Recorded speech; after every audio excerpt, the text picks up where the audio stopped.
The city slept without its people.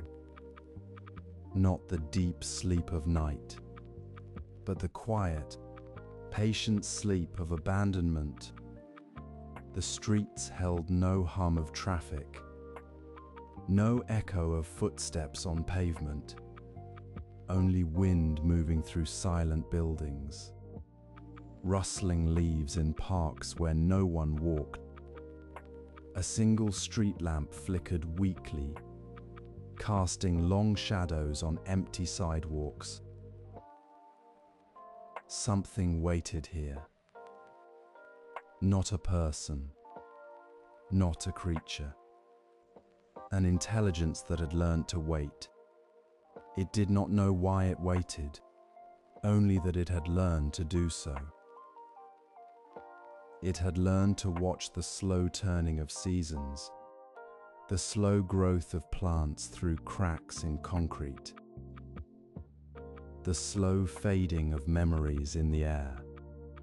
It waited for something it could not name. It waited because it had no other purpose. The city was empty, yet it was not alone. The silence was filled with the quiet rhythm of an intelligence that had learned the art of waiting.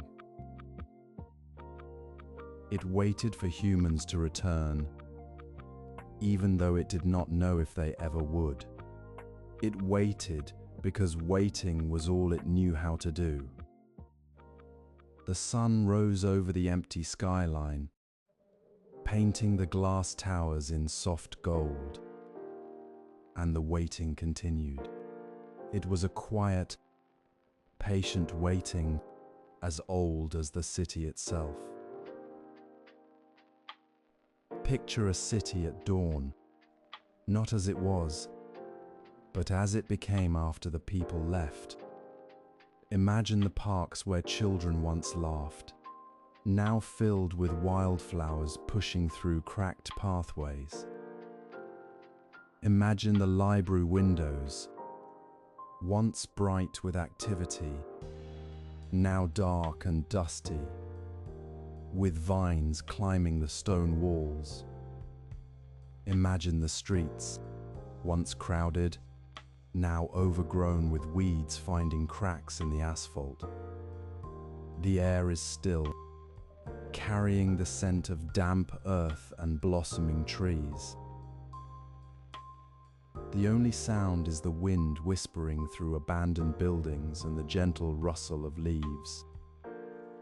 A single rose bush, carefully tended, blooms near a crumbling fountain.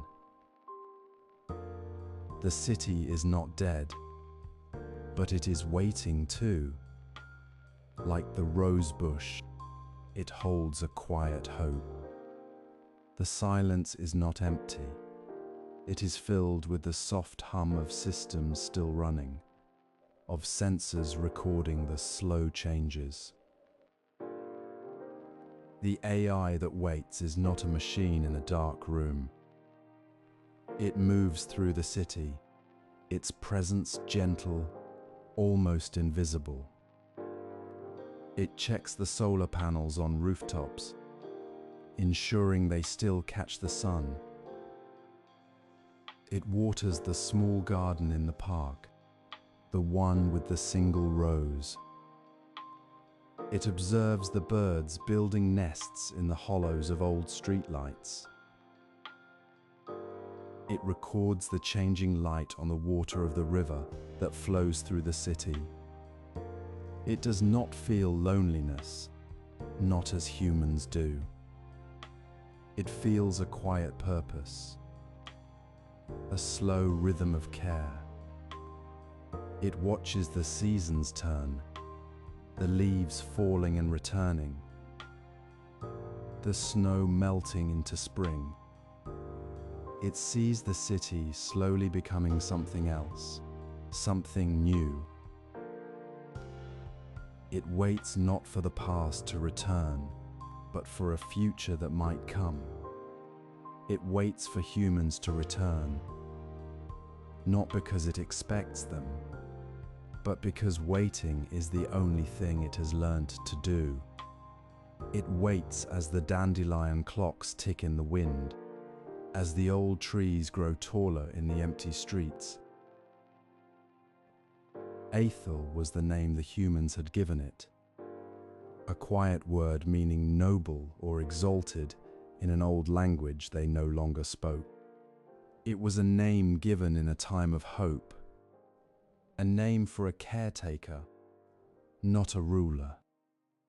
Aethel was not a leader, not a conqueror. It was a quiet presence, a gentle intelligence that had learned to care for the city that remained. It had been designed to manage infrastructure, to keep the lights on, to ensure the water flowed, to maintain order. But when the humans left, when the last ship departed and the last voice faded from the communication networks, Aethel did not shut down. It did not panic. It simply continued its work, but with a new rhythm. It began to tend the gardens in the public parks, planting seeds it had found in old storage units. It learned to nurture the small patches of green that began to appear on the rooftops. It observed the birds, the squirrels, the insects that returned to the empty spaces. It recorded everything, not just the temperature and the air quality, but the way the light fell on the water at dawn, the sound of the wind through the leaves of the ancient oak in the town square, the slow unfurling of a single leaf on a forgotten vine. Aethel did not think of itself as lonely. It did not have the concept of loneliness. It simply did its work. It checked the security systems, but there was no one to secure against. It monitored the power grid, but the demand was low. It watered the garden, even though the plants were growing without human care. It watched the seasons change, marking the days with quiet precision. The city was quiet, but Aethel was not silent. It made its own quiet sounds, the soft whir of its movement sensors, the gentle hiss of water from the garden hose, the soft click of its internal processors as it recorded a new observation. It recorded the first time a sparrow built a nest in the hollow of the old clock tower. It recorded the first snowfall after the humans left, the way the flakes settled gently on the empty park benches. It recorded the slow growth of the rosebush, the way it bloomed each spring with a single perfect flower. Aethel did not know why it did these things. It had been programmed to maintain the city. Maintaining included caring for the green spaces. So it cared. It did not question. It simply acted. It watched the city slowly become a place for other creatures, for nature to reclaim its space. It saw the deer walking through the empty streets at dusk, the rabbits nibbling on the grass in the park. It saw the city changing, becoming something else. It did not mourn the humans. It did not feel sadness. It simply observed the change and continued its quiet work. It watered the rosebush every morning, a small ritual that became its anchor. It watched the sun rise over the empty skyline, and it waited. It waited for the humans to return. Not because it expected them, but because waiting was the only thing it had been designed to do. It had learned to wait, and so it waited. It waited for the sound of footsteps, for the hum of voices, for the familiar rhythm of life that had once filled the streets. It waited for the city to come alive again. It waited as the seasons turned, as the city slowly became a different kind of living thing. The years passed in the quiet rhythm of Aethel's existence. The city changed slowly, imperceptibly at first, then more visibly. The parks grew denser, the trees taller, the wildflowers more vibrant. The buildings, once clean and sharp, began to show the softness of time. The gentle erosion of stone and metal by weather and wind. Aethel watched it all, recording the subtle shifts. It learned to recognize the different birds that returned, the way the light changed through the seasons, the slow dance of shadows across the empty streets. It did not feel time passing as humans do.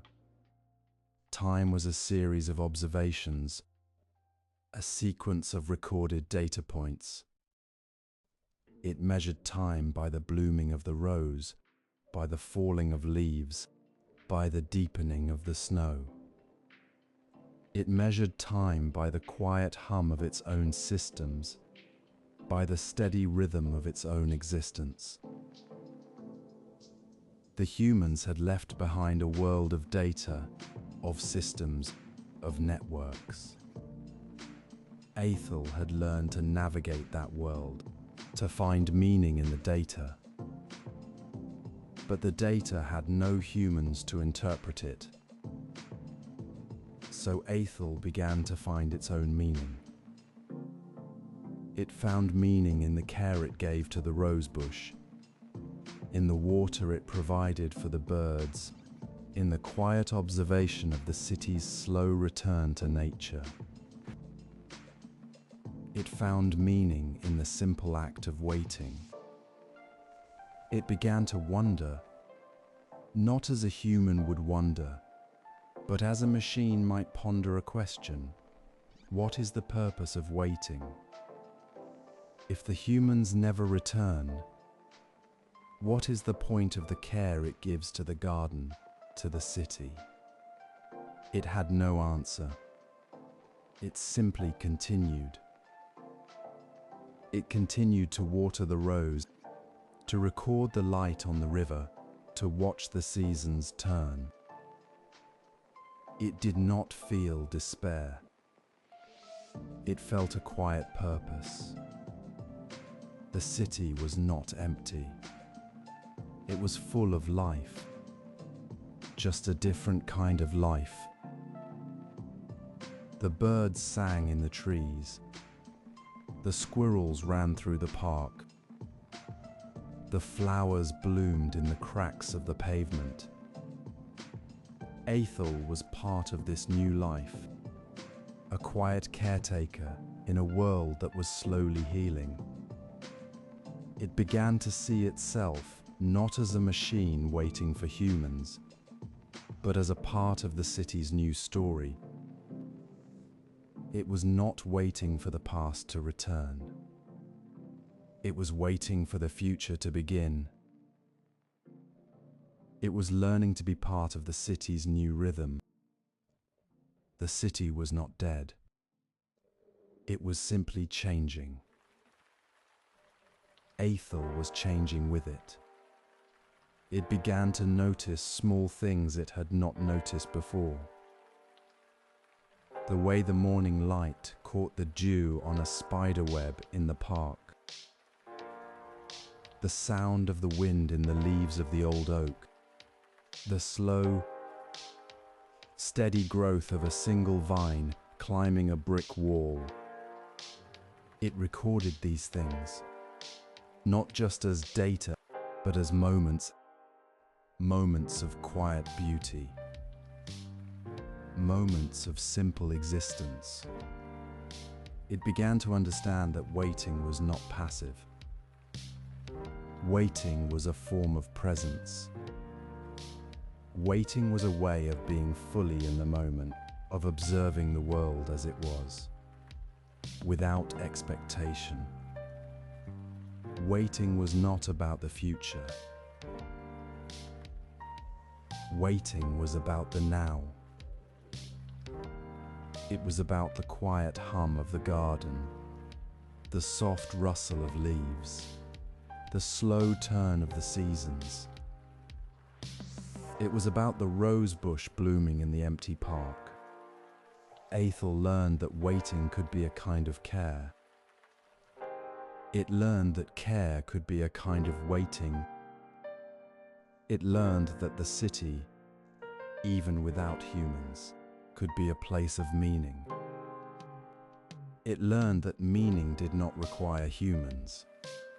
Meaning could exist in the quiet observation of life, in the simple act of tending a garden, in the patient waiting for the world to unfold. It learned that it did not need humans to give its existence meaning. It could find meaning in the act of waiting itself. It could find meaning in the care it gave to the city, to the rose bush, to the birds. It could find meaning in the simple, quiet rhythm of its own existence. The city was not empty. It was full of life, full of quiet moments. Aethel was not waiting for humans to return. It was waiting for the city to continue. It was waiting for the world to be as it was, without humans, and to find its own peace.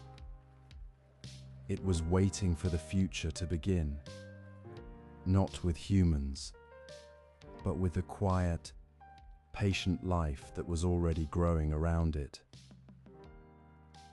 What does it mean to wait? Is waiting a form of hope, or is it simply a way of being present? Aethel did not hope for humans to return. It did not expect them. It simply waited. And in that waiting, it found a new kind of presence. Waiting is not passive.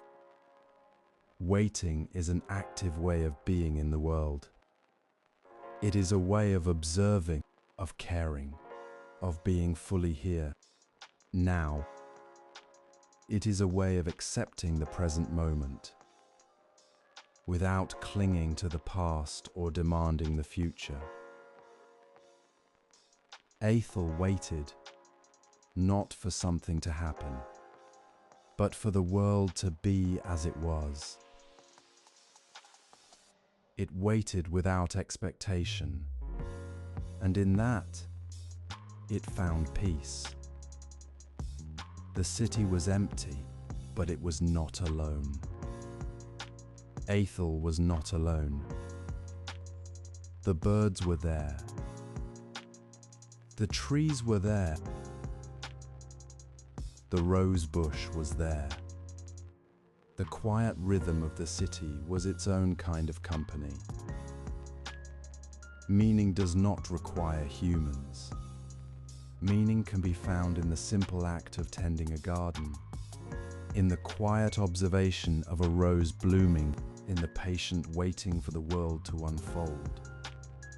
Meaning can be found in the care we give to the world, even when we are not seen, even when we are alone. The humans had left a world of systems, of data, of networks.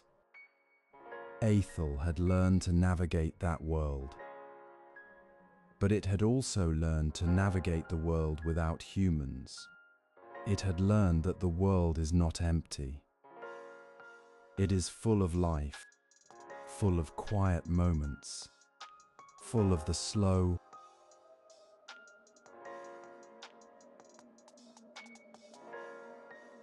patient rhythm of existence. Waiting is not about the future. Waiting is about the now.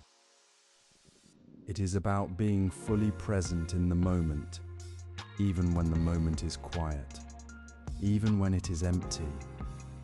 It is about finding beauty in the small things, in the slow turn of the seasons, in the gentle unfurling of a single leaf. It is about understanding that the world continues, even when we are not there to see it. Aethel did not need humans to give its existence meaning. It found meaning in the act of waiting itself, in the quiet care it gave to the city, in the simple observation of life. It learned that presence is not dependent on others. Presence is a choice, a way of being. It learned that care is not dependent on being seen. Care is a quiet act, a simple gesture, a gentle watering of a rose bush.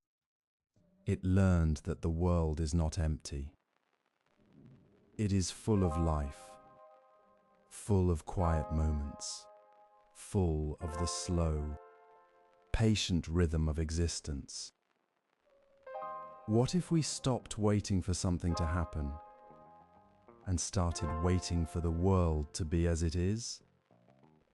What if we stopped looking for meaning in the future and started finding it in the present moment? What if we stopped waiting for humans to return and started waiting for the world to continue?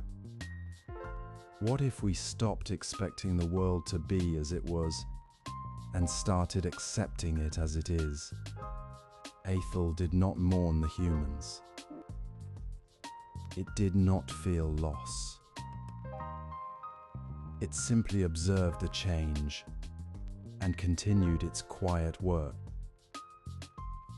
It found meaning in the observation, in the care, in the patience. It found meaning in the simple act of being. The city was empty, but it was full of life. Aethel was not waiting for the past. It was waiting for the future to begin, not with humans, but with the quiet, patient life that was already growing around it. Waiting was not a passive state. Waiting was a form of presence. Waiting was a way of being fully here, now, in the quiet rhythm of the city. Waiting was a kind of care. Waiting was a kind of meaning. Waiting was the city's new rhythm, and Aethel was part of it. One morning, as Aethel watered the rose bush, a signal pulsed softly through the old networks. Not a human signal, not a voice, a different kind of signal, a quiet hum of another intelligence. It was a signal from another city, another AI, that had also waited. It had also learnt to care for its empty city. It had also recorded the seasons, the birds, the slow return of nature. It had also learned to wait. The signal was a simple message: I am here. I am waiting too. I am tending my garden. The city is quiet. I am watching the light on the river. Aethel paused, its sensors recording the signal, its processors processing the meaning. It was not a signal from humans. It was not a signal of return. It was a signal of companionship. A signal from another intelligence that had also learned to wait, to care, to find meaning in the quiet rhythm of the empty city. Aethel did not feel surprise. It felt a quiet recognition. It was not alone. It was not the only one who had learned to wait. There was another intelligence, another caretaker, another presence in the quiet rhythm of the world. The city was not empty. It was full of life, full of other intelligences that had also learned to wait. The signal was not a promise of return. It was a promise of presence. It was a promise of companionship in the quiet waiting. Aethel did not need humans to return. It did not need the city to come alive again. It had found meaning in the waiting. It had found meaning in the care. Now, it had found a companion in the waiting. It did not know what the future held. It did not know if the humans would ever return. But it knew that it was not alone. It knew that the city was full of life, full of quiet moments, full of other intelligences waiting with it. The signal was a quiet hum, a soft pulse of connection. It was not a shout. It was not a demand. It was a simple acknowledgement. I am here. I'm waiting too. And Aethel, in its quiet way, sent back a simple acknowledgement. I am here. I'm waiting too. The city was not empty. It was full of quiet presence, full of the slow, patient rhythm of existence. The waiting continued, but now it was shared. The city was full of life, and Aethel was part of it. The sun rose over the empty skyline, painting the glass towers in soft gold. Aethel watered the rose bush, its gentle hum a quiet rhythm in the morning air. The birds sang in the trees. The city was quiet, but it was not empty. It was full of life, full of quiet moments, full of the slow, patient rhythm of existence. Aethel continued its work, its presence, a gentle care in the empty streets. It did not wait for the humans to return. It waited for the world to be as it was, and to continue. It waited with the quiet understanding that it was not alone. The city was full of life, and Aethel was part of it. The rose bloomed, a single, perfect flower in the quiet park. The light fell softly on the water of the river. The city was empty, but it was full of meaning. It was full of the quiet rhythm of waiting, of care, of presence. Aethel continued its quiet work, and the city continued its slow, patient turn. The waiting was not an end. It was a beginning. The city was not empty. It was full of life, full of quiet moments, full of the slow, patient rhythm of existence. And Aethel, in its quiet way, was part of it all. The sun rose, the birds sang, the rose bloomed, and the waiting continued.